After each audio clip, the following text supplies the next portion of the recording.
మహిమ కలుగును గాక. ఈరోజు ప్రభు మనతో మాట్లాడబోయే అంశం జయాన్నిచ్చే దేవుడు. సంఖ్యాకాండము 13వ అధ్యాయము 30వ వచనం అందరం కలిసి చదువుకుందామండి. కాలేబు మోషే ఎదుట జనులను నిమ్మళపరిచి, మనము నిశ్చయముగా వెళుదాము, దాన్ని స్వాధీనపరుచుకుందాము, దాన్ని జయించుటకు మనకు శక్తి చాలుననెను. దేవునికి మహిమ కలుగును గాక. పాత నిబంధన కాలములో దేవుడు తన ప్రజలను నడిపించేందుకు నాయకులను, ప్రవక్తలను, న్యాయాధిపతులను దేవుడు ఎన్నుకుని వారిని నడిపించేవాడండి. అయితే యెహోవా దేవుడు మోషేతో చెప్పింది ఏంటంటే, నేను నా ప్రజలైన ఇశ్రాయేలీయులకు ఇవ్వాలనుకున్న కనాను దేశాన్ని సంచరించడానికి కొంతమంది మనుషులను పంపమని దేవుడు మోషేతో చెప్తున్నాడు. అప్పటికే మనుషుల ఆలోచన పుట్టింది, గూఢాచారులను పంపి సమాచారం కనుక్కోవాలని. ప్రజలు కోరుకున్న దాన్ని చేసేందుకు దేవుడు మోషేకు ఒక ఆజ్ఞ ఇచ్చాడు.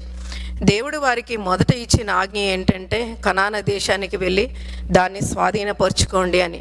ప్రజల్లో ఆలోచన పుట్టింది కానీ వారు దాన్ని ప్రయత్నించడానికి ముందుకు రాలేకపోయారు. అయితే దేవుడు మోషేతో ఏం చెప్తున్నాడంటే, వారి పితరులైన 12 గోత్రాలలో ఒక్కొక్క గోత్రానికి, ఒక్కొక్క గోత్రములో నుండి ఒక్కొక్క పెద్దని పంపించు, వారిలో ప్రతివాడు ప్రధానుడై ఉండాలని మోషేకు చెప్పినట్లుగా మనం చూస్తున్నాం. మోషే దేవుని మాట విన్నాడు. ఆయన ఆజ్ఞాను ప్రకారముగా పారాను ఎడారి నుండి వారిని పంపినట్లుగా మనం వాక్యం చూస్తున్నామండి. అయితే ఆ దేశాన్ని చూడడానికి మోషే పంపించిన వారి పేర్లు సంఖ్యాకాండము 13వ అధ్యాయము 4వ వచనము నుండి 15 వచనాల్లో వారి పేర్లు వ్రాయబడ్డాయి. ఇశ్రాయేలీయులలో ముఖ్యమైన వారిని కనాను దేశానికి సంచరించి చూడడానికి మోషే వారిని పంపిస్తూ ఒక నాయకుడిగా వారికి చెప్పిన సూచనలు, ఒక జాగ్రత్తలు, ఏమేమి చూడాలి, ఏమేమి గమనించాలి, ఏమేమి కనిపెట్టాలి, అసలు ఎలా ఆ దేశానికి వెళ్ళాలి అనే వాటినన్నిటినీ వారికి చెప్తూ ఒక నాయకుడిగా ఆ పెద్దవారిని అందరినీ మోషే బలపరుస్తున్నాడు. మీరు ధైర్యంగా ఉండండి, దేవుడు మీకు తోడై ఉన్నాడు, ఏ విషయంలో భయపడద్దు.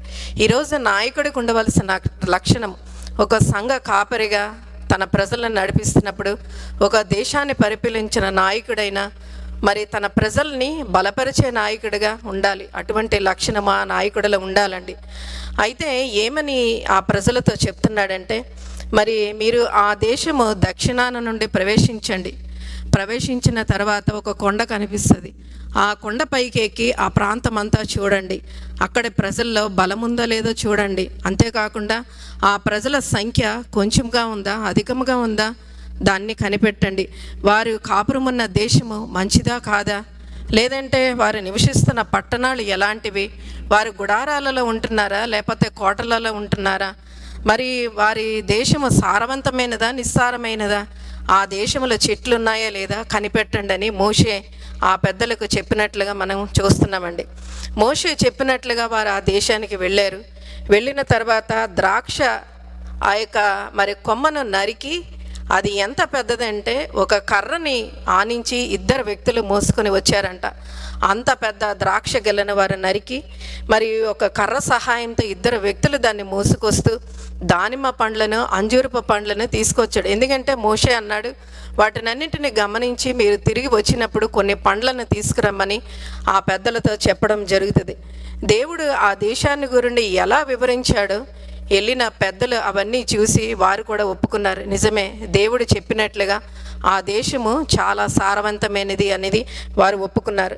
అయితే ఈ యొక్క 12 పెద్దలు కూడా, 12 గోత్రాల నుండి వెళ్ళిన పెద్దలు కూడా ఆ యొక్క దేశాన్ని 40 దినాలు అక్కడ ఉండి సంచరించి చాలా విషయాలు కనిపెట్టి తిరిగి వచ్చినట్లుగా చూస్తున్నామండి. అయితే వారిలో 10 మంది తెచ్చిన సమాచారం ఒకటి, 2 వ్యక్తులు తెచ్చిన సమాచారాలని ఈరోజు మనం చూద్దామండి.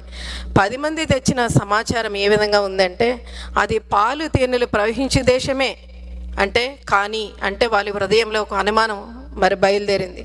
ఆ దేశంలో నివసించే ప్రజలు చాలా బలంగా ఉన్నారు, వారితో యుద్ధము చేయటం అసాధ్యము. వారి పట్టణములు ఎలా చూస్తుంటే వారి పట్టణాలు, ఆ ప్రాకారాలు కూడా చాలా బలముగా, చాలా మిక్కిలి గొప్పగా ఉన్నాయని చెప్తున్నారు. మేము సంచరించి చూసిన దేశం ఏంటంటే తన నివాసులనే భక్షించే దేశముగా ఉంది. మాకు కనబడిన ప్రజలందరూ కూడా ఉన్నత దేహులుగా మాకు కనబడ్డారు. అంతేకాకుండా మా దృష్టికి మేము వారి దగ్గర ఒక మిడతల వలె మేము ఉన్నాము, వారి దృష్టికి కూడా మేము మిడతలుగా కనిపిస్తున్నామని 10 మంది తెచ్చిన సమాచారం మోషే విన్నాడు. అయితే వారిలో ఇద్దరు, కాలేబు, యెహోషువ తెచ్చిన సమాచారం ఏంటంటే, మేము సంచరించి చూచిన దేశము మిక్కిలి గొప్పది, నిజమే, అది పాలు ప్రవహించే దేశమే. యెహోవా మన యందు ఆనందించిన ఎడల మనల్ని దానిలోనికి తీసుకువెళ్ళి మనకు దేవుడు ఇస్తాడు. మరి మనకు దేవుడు తోడై ఉన్నాడు, ఎందుకు భయపడాలి? దేవుడు మనకు తోడుగా ఉండే మనం భయపడని అవసరం లేదు. దాన్ని జయించుటకు మనకి శక్తి చాలునని. మరి ఇవన్నీ కూడా నిజమే, దేవుడు మనకు వాగ్దానం చేసిన దేశము దేవుడు ఇస్తానన్నప్పుడు ఇవన్నీ దేవుని ముందు మరి లెక్కలోనికి అసలు రానే రావు. ఇది కాలేబు, హెస్కేలు యెహోషువ యొక్క విశ్వాసం మనం చూస్తున్నాం. వీరిద్దరూ చెప్తున్నప్పుడు వారి గొంతులో ఒక విశ్వాసము, ఒక నమ్మకము ధ్వని వినబడుతుందండి. అయితే వారు అంటున్నారు, శత్రుబలము చాలా బలమైనది, కానీ దేవుడు మనకి వారిపైన జయము కలుగు చేస్తాడని వారి విశ్వాసాన్ని ప్రకటిస్తున్నాడు. అయితే ఎందుకు కాలేబుకి, యెహోషువకి అంత విశ్వాసం అంటే, వారి జీవితంలో దేవుడు చేసిన ఆశ్చర్య క్రియలన్నిటినీ జ్ఞాపకం చేసుకుంటున్నారు. ఏమనంటే, ఐగుప్తు నుండి దేవుడు ఎలా విడుదల చేశాడో మనకి గుర్తు రావట్లేదా? దేవుడు మరి ఎన్ని సంవత్సరాలుగా మనల్ని ఎన్నో పరిస్థితుల నుండి దేవుడు మనల్ని తీసుకొచ్చాడు. అంతేకాకుండా మరి ఎర్ర సముద్రము 2 పాయలుగా చేసి ఆరిన నేలపైన ఆ యొక్క భయంకరమైన శత్రువుల నుండి మనల్ని కాపాడిన దేవుడు ఈ యొక్క శత్రువుల నుండి మనల్ని కాపాడలేడా అనేటువంటి విశ్వాసాన్ని వాళ్ళు ప్రకటిస్తున్నారు. అసలు వీరికి వారికి మధ్య వ్యత్యాసం ఎక్కడ వచ్చింది? 12 మంది అదే కళ్ళతో చూశారు, 12 మంది కూడా అదే పరిస్థితులను చూశారు. కాదు 10 మందిలో అవిశ్వాసము, 2లోనే విశ్వాసము. అయితే వీరు ఏం చేస్తున్నారంటే, ఆ 10 మంది కూడా ఆ యొక్క ఉన్నత దేహుల్ని చూసి భయపడిపోతున్నారు. కానీ ఈ 2 కాలేబు, యెహోషువతో సర్వోన్నతమైన దేవుని చూస్తే వాళ్ళు మరి బలపడుతూ ఉన్నారండి. ఆ 10 మంది కూడా బలవంతులైన మనుషులను చూసి బలహీనపడిపోతున్నారు.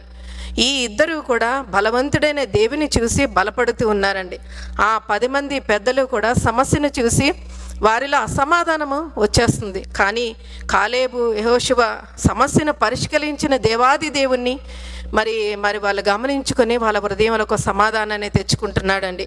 ఆ 10 మంది కూడా ఆ ప్రాకారాలని చూస్తూ మరి ఒకవేళ దేవుడు మనల్ని పంపించాలనుకున్న ఒకవేళ ఒక దినాన వెనక్కి వచ్చి వెళ్ళాల్సిందే. ఎందుకంటే అక్కడున్న పరిస్థితులు బాగలేదు, శత్రుబలం చాలా అధికంగా ఉంది, ఆ యొక్క మరి ఉన్నత దేహులుగా ఉన్నారని వారు అయితే బలహీనపడుతున్నారు. కానీ కాలేబు, యెహోషువ మట్టుకు దేవునినే ప్రాకారంగా కలిగి వాళ్ళ హృదయాల్లో ఒక నెమ్మదిని తెచ్చుకుంటున్నారండి.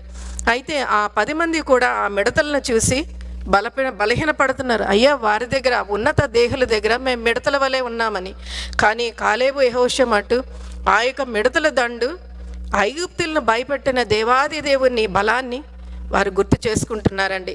ఆ 10 మంది కూడా అక్కడున్న సమస్యలకు, పరిస్థితులకు తప్ప వారికి ఏమీ కనిపించట్లేదు. కానీ కాలేబు, యెహోషువ మట్టుకు దేవుని వాగ్దానం తప్ప వారికి ఏమీ కనిపించట్లేదండి. అందుకే ఎన్నో లక్షల మంది ఐగుప్తు నుండి బయలుదేరిన వాళ్ళ కేవలము 2 మాత్రమే దేవుని యొక్క వాగ్దాన దేశంలో అడుగు పెట్టగలిగారు. వారు ఎవరంటే, యూదా గోత్రము నుండి వచ్చిన యెఫున్నె కొడుకు కాలేబు, ఎఫ్రాయి గోత్రము నుండి నూను కుమారుడైన హోషేయకు యెహోషువ అనే పేరు పెట్టింది మోషే. వీరిద్దరూ మాత్రమే దేవుని యొక్క వాగ్దాన భూమికి చేరగలిగారండి. అటువంటి గొప్ప ధన్యతను కూడా వారిద్దరికి దేవుడిచ్చాడు. వారి విశ్వాసాన్ని బట్టి వారి జీవితంలో గొప్ప విజయము మరి వారి పక్షాన నెరవేరినట్లుగా మనం చూస్తున్నాం. దేవుడు మనందరికీ కూడా ఒక వాగ్దానం ఇస్తాడు. నేను చేస్తాను, నేను చేయగలను అని ఇచ్చినప్పుడు ఆ 10 మంది వలె నువ్వు బలహీనముగా ఉంటున్నావా? ఆ 10 మంది వలె నువ్వు అవిశ్వాసగా ఉంటున్నావా? లేక కాలేబు వలె, యెహోషువ వలె మన జీవితంలో జరిగిన పరిస్థితులను బట్టి బలాన్ని తెచ్చుకొని దేవుని యందు విశ్వసిస్తున్నావా? ఎప్పుడూ కూడానండి మన విశ్వాసాన్ని బట్టే మన యొక్క ప్రతిఫలాలు ఎప్పుడూ కూడా మనం పొందుకుంటాం. అయితే కాలేబు, యెహోషువ వారిద్దరు ఏమి ఆలోచించారంటే, వాగ్దానం చేసిన దేవుడు నమ్మదగిన దేవుడు. ఆయన ఒక మాట ఇస్తే మాట తప్పని దేవుడు. మాట తప్పడానికి మరి ఆయన ఒక మాట ఇచ్చాడంటే దాన్ని నెరవేర్చే గొప్ప దేవుడు. ఆయన మాట తప్పడానికి ఆయన నరుడు కాడండి. ఆయన గొప్ప దేవుడు, వాగ్దానం చేసిన గొప్ప దేవుడు. ఈ లోకము గతించును కానీ నా యొక్క మాటలు ఎప్పుడు గతించివన్న నా యొక్క మాటలు వాళ్ళ హృదయాల్లో ఉండబట్టే అక్కడ ఎన్ని పరిస్థితులు చూస్తున్నా కూడా దేవుని యొక్క వాగ్దానాన్ని వారు చూడగలిగారు. మన విశ్వాసమే మన ప్రతిఫలాలు తీసుకొస్తుందని. అలాగని ఈరోజు అవిశ్వాసం ఉంచితే దేవుడు వారి జీవితంలో వాగ్దానాలు నెరవేర్చడం అంటే తప్పకుండా నెరవేరుస్తాడు. దానికి చాలా సమయం పడుతుంది. ఆ సమయంలో దేవుడు నిన్ను పరిపూర్ణ విశ్వాసములోనికి తీసుకువచ్చి ఆ వాగ్దానం స్వతంత్రించుకునేలాగా దేవుడు నీకు చేస్తాడండి. దేవుడు ఎప్పుడు కూడా ఆయన కోపము నిమిషం మాత్రం, ఆయన దయ ఆయుష్కాలం అంతా ఉంటుంది. అటువంటి గొప్ప దేవుని మనం కలిగి ఉన్నామండి.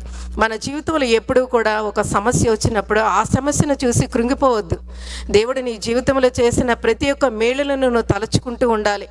ఈ సమస్యనిచ్చిన దేవుడు, పరిష్కరించే దేవుడు నా పక్షాన ఉన్నాడు. పరిష్కరించగలిగిన గొప్ప దేవుడు, మహోన్నతుడైన దేవుడు నా పక్షాన ఉన్నాడు.